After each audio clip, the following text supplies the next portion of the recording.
Happy Friday everyone and welcome to the Lazy Redhead, and if you don't know, I am the Lazy Redhead. Today, acrylic inks. That's what we're going to discuss. The reason I decided to focus on acrylic inks this week is because the new body of work with all the trees and all the landscape and all the colours and the fabulousness is predominantly created with acrylic inks, and there's a couple of reasons for that. I think acrylic inks are one of my most versatile mediums that I have. You can't reinvigorate them with water, so once they're down, they're dry, they are down. I like that, you know. If I want you to come alive again, you know, I will use something to say I want you to come alive again, but more often than not, I don't. You can layer them, great. You can mix them, they're really versatile that way. And you can put loads of other stuff on them. They're not like oil-based or like graphite where they can be a bit, you know, grumpy when you start adding stuff to the top of them. They don't care. They're just like, get on me, whatever you want on me. Kind of sounds really rude. I didn't mean to. It's the heat. Well, it's cooler today, which is why I'm going to get on with this video, because we've got a lot coming up, all of which are going to be revealed at the end of this video. So you might want to stick around, number one, and two, subscribe, because I already know you're going to love what's to come. I find acrylic inks very hard to control. And therefore, every time I sit down to create something with acrylic ink, I never know what I'm going to end up with, because they are quite, they have a mind of their own, don't they? They're quite sassy that way, and I like that. Discovery is already guaranteed, isn't it? So we've got a huge art haul today with all the acrylic inks. We're going to just experiment using other materials. Other materials being pencils, right? Which is large in part what we have to discuss about at the end of this video. I'm slightly obsessed with pencils. If I can get like minimum of 3 pieces done, I'll be delighted, but you know, that's quite a tall order. Let's do the swatching. I've run out of some of my favorite colors, and I need to get them created because they're imperative for this body of work. I've got like the baby blues that I absolutely love. Mine and Pat's color, that kind of really like gray green. I'm going to create some more of that in the ink, so we'll do that together. So swatch, back here to do some mixeroonies. All right, see you in a sec. Oh, I haven't opened it. As you can see, I haven't touched it. It's all wrapped lovely. I'm going to get a bin. Obviously, as part of this new body of work, I have had to make an order again. And this time it is ink. And there's quite a few. I think all told there's 14. Daler-Rolley System Screen. I got yellow ochre. We are going to swatch these. This is Daler-Rolley Crimson. Oh, that one's delicious. Oh, we've got a white. I ordered quite a few whites. I'm just going to put them on the other side. What's this one? Oh my god, that one's beautiful, isn't it? That one's violet. This one, another white. Oh, that one's a beautiful ultramarine blue. Oh my god, oh my word, that one's beautiful as well. Purple. I'm just so excited. Oh dear. Oh, that one's that weird. Is it phthalo turquoise? Phthalo turquoise. Some of these are restocks though. What one's this one? That is the Antelope Brown. I go through lists like nobody's business. I'm gonna swatch it for you again anyway. This one's Burnt Sienna. Oh yeah. This one is Portrait Pink. Ugh, delicious. I'm so excited, my mouth's watering. What was this one? Cadmium Red Hue. What was this one? This one is Thalio Green. Delicious. Okay. Oh, this one's Burnt Umber. This is Thalio Blue. So this is Portrait Pink. Oh my god. Nice. My brush is actually really dirty. Bloody marvellous. Oh, it's nice. That is going to be really lovely for like a sandy type situation. What one's this one? Yellow Ochre. I bought Systems 3, I'll be honest, because that one's beautiful as well. Because it was on offer. What one's this one? Sorry. Burnt umber. Doesn't really look like a burnt umber, does it? It's quite creamy for a burnt umber. Sure, is it burnt umber? Burnt umber, yeah, it is. Okay, so the burnt umber I'm used to is this one. Look at the difference in that. That Systems 3 one's quite creamy. That one's very... I mean, that is acrylic transparent, which is one of my other favourites. That's fine. That's fine. Still like it. This one is burnt sienna. I think this one's going to be quite creamy as well. That one's quite a lot, actually. Oh, that one's nice, isn't it? See if I can thin it out. Oh, I can. That's fine. That, tonally, makes me so excited. I'm excited. Aren't you excited? This one is cadmium red deep hue. Oh my word. Oh my word. No, I can't handle it. Cannot handle it. Can't handle it. Nope. Try and calm down. Try and calm down. I'm trying to calm down, guys. It's not working though. It's not working. Right, well that's it. I'm gonna lock myself in the house for 3 days. I'm not going anywhere. Anyone who's made plans with me, consider them well and truly cancelled. I know this is actually going to be really similar, that one. Yeah, that's a bit more pinky, but similar. At this point, I don't care. I just don't care. More the merrier. This is Thalio Turquoise. I just think that it's like very summery, isn't it, ink? It's kind of watery and light and summery. That's what it's all about. Thalio Green. Oh, that one's really just delicious, that one. Oh my god. What? Yeah, the Systems 3 is very milky, very white. I'm not mad about it. Right, this is the Antelope Brown. This is a reorder. I'll show you it anyway. Just look at that. It's one of my favourite colours. And it goes with literally everything. I mean, look. As a colour, versatile. Versatile colour, guys. Right, what was this one? Ultramarine. This is one of my favourite colours, this one. Beautiful. Beautiful. I'm excited about that one as well. Oh, that just goes on just like butter, doesn't it? I'm so excited. My dog is going off on one. And my work is going off on one. And am I going for it? Nope. Well, that one's quite thin, actually. What's going on there, then? Oh, no, it's not. Is this pearlescent? Oh, no, it looks pearlescent. Oh, it is. Oh, I hate pearlescent. Oh, it's not too bad, actually. I think I can get away with it. Please say this isn't pearlescent. No, this isn't. Okay, the purple is pearlescent. I'm an idiot. I hate pearlescent. No, that's fine. That's fine. That's nice. The reason I got this colour is because there is a lot of foxgloves out, which is a plant that grows in the fields around here and probably other places as well. Contrasts quite nice with like the Antelope Brown. And when you're doing a landscape, you see what I mean? It just, you know, just ties in. It's just so stunning, this little haul I've got. See if they mix well. Oh, what they do. Look at that colour. Look at the colour I just made there. Oh no. Oh no. And the pearlescent actually doesn't dry really pearly. So I can still get a lot of use out of that. I'm not worried. Look how beautiful this is. Don't you just want to frame that? It was a lot, wasn't it? It was a lot. Isn't it ridiculous? We're going to mix this colour now. So I'll put you on the other camera and we'll do this together. Right, let's see what's actually in this bottle. It might be slightly different.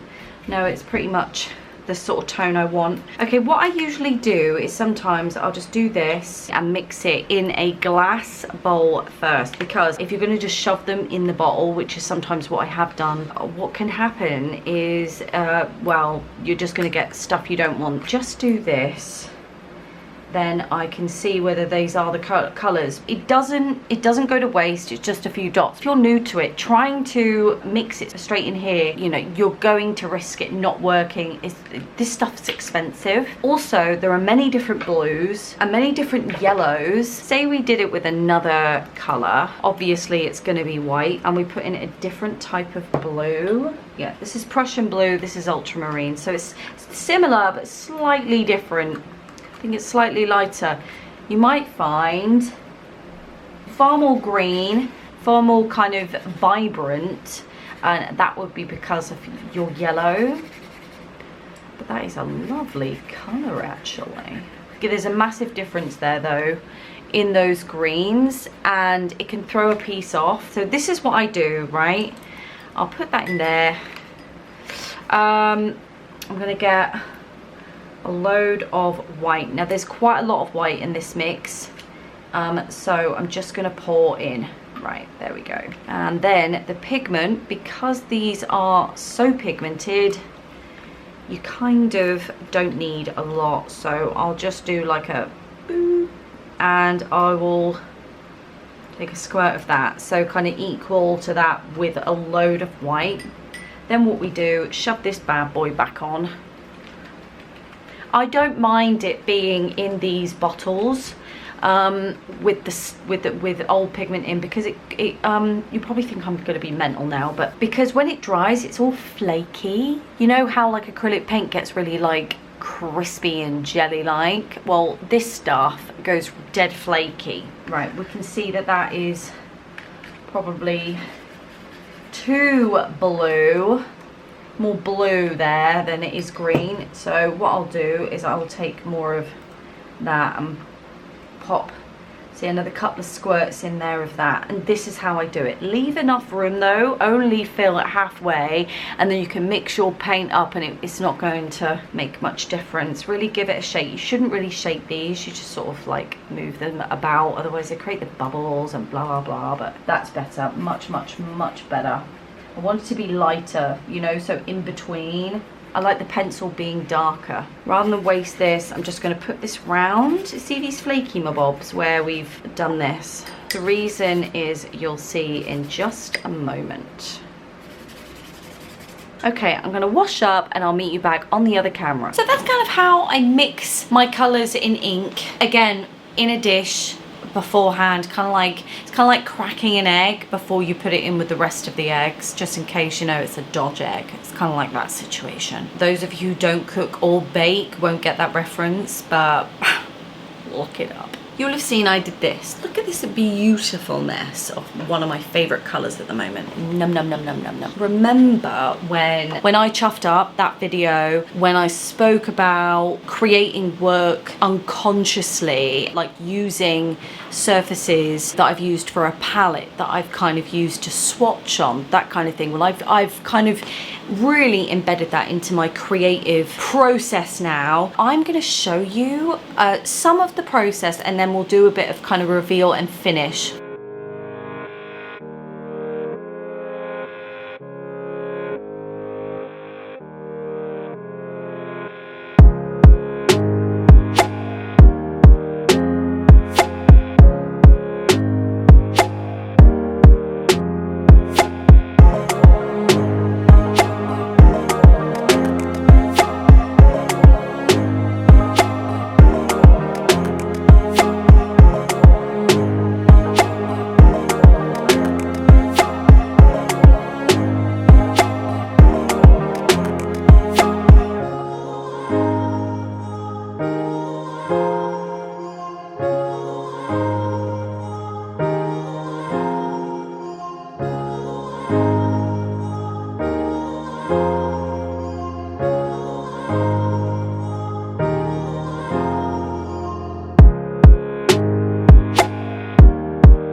Okay, now that you're all caught up, this is what we are left with. I did it a lot more off camera because I was in a meeting, like a phone meetings. I do that quite a lot. I know that's probably really not good. If I'm taking notes and it's dead important, then fair enough, but It really wasn't. You know, this is kind of what we're left with. The sky I kind of want, I mean, there's bits about it I like. Obviously, guys, obviously. There's some bits I want to get rid of, so I might just kind of quickly do that now. Dark enough.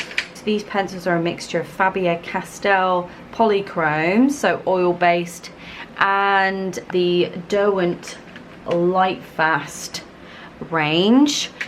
And I just picked a couple out and just started kind of, you know, doing it. My reference image, before I forget, this is my reference image. It's of one of the walks that I usually take the fur babies on. It's very like, you know, background, midground, foreground, boom, boom, boom.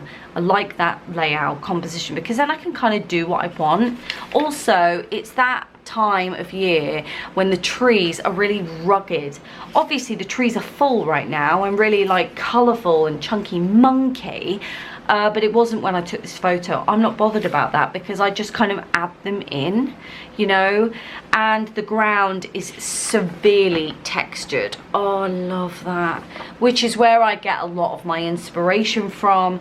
And I love the textures. It's very bright, very colourful, very summery, and I'm really loving it. But you see how I just started with a quick wash, getting those 3 in, quick wash, boom, boom, boom, and then I just start to sort of build stuff up, don't I? So with that baby blue, I'm gonna kind of, you know, block out the sky a bit. I think the sky needs to sort of be pushed back a bit, so I'm gonna sort of flatten it out because I really want all this texture to really come forward. I'm pretty much happy with this. I don't want to overwork it, so I'll just do really thin washes of this. When you add too much water to the piece, it can create these like dappled effects, which are really lovely. When you wipe them back up, it kind of scrapes the first layer off. But if you're not into that, then just be aware that that could happen. See how this is knocked back a bit now? It's sort of flattened out. That's the kind of thing. I don't want to do it to all because there's some bits that are really, like this bit here, absolutely love it, you know.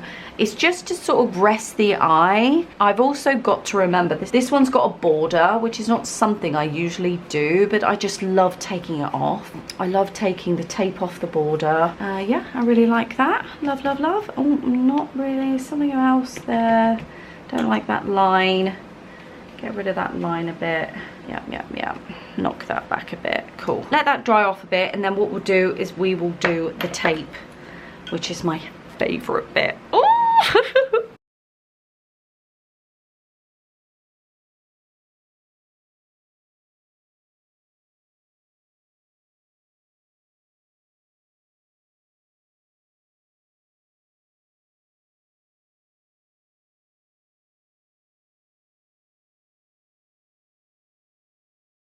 See what I mean about it looking so much like cleaner when it's got the edge? Almost kind of, it's like, I don't know what it is, it's just so satisfying, and I love it. A couple of you have asked actually what I use to seal all my paintings as well as my works on paper.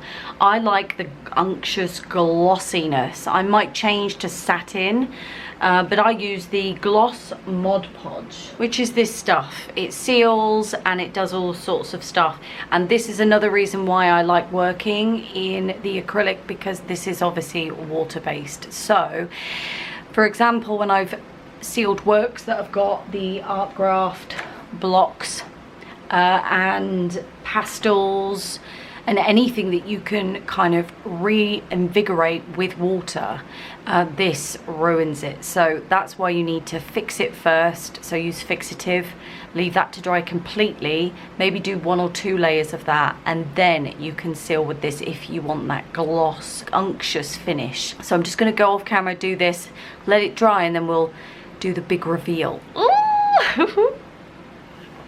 It's the next day because I had to do dinner and things, didn't I? And it also took a bit longer than I thought to let the Mod Podge dry. I'm just here to give you a bit of a reveal. Oh, it's so pretty. See what I mean about it being like that gloss makes it really pop. What do you think? She smells nice. I can tell you that. Just think, right? This was once a swatch. That's the beauty of it. This started out as a swatch. And now it lives in an archival sleeve. What a life it's had so far. What a life. I didn't obviously manage to get 3 works done. Just the one. But let's be honest, right? If I'd have got 3 works done, doesn't mean to say that they would be archival sleeve worthy. You know, I could have created 3 piles of crap. Just so happens that I feel, in my humble opinion, that I've created one fabulous piece that's going to be in the final cut of the body of work. So, yeah, I would prefer that. I prefer to have a really nice single piece than 3 burn-worthy pieces. I'm going to give you a little insider as to what you will be expecting. I don't know in what order, apart from one being tomorrow. Tomorrow you will be getting your first Did You Know episode, which is not that you'll probably need reminding. Did you know that the arts competed in the Olympics? It's weird. Is it weird? It's weird. No joke. Love it.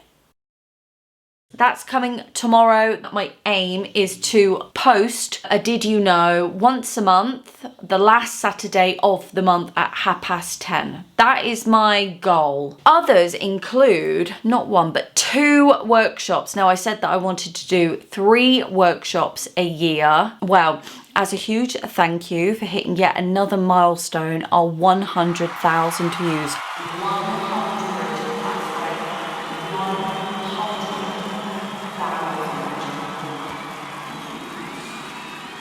I know. But that's a huge milestone. And do you know what, guys? I can't thank you enough. If it hadn't been for you coming back each week, putting your faith in me, believing in me, and encouraging me and supporting me, we would never have got there. 100,000 views.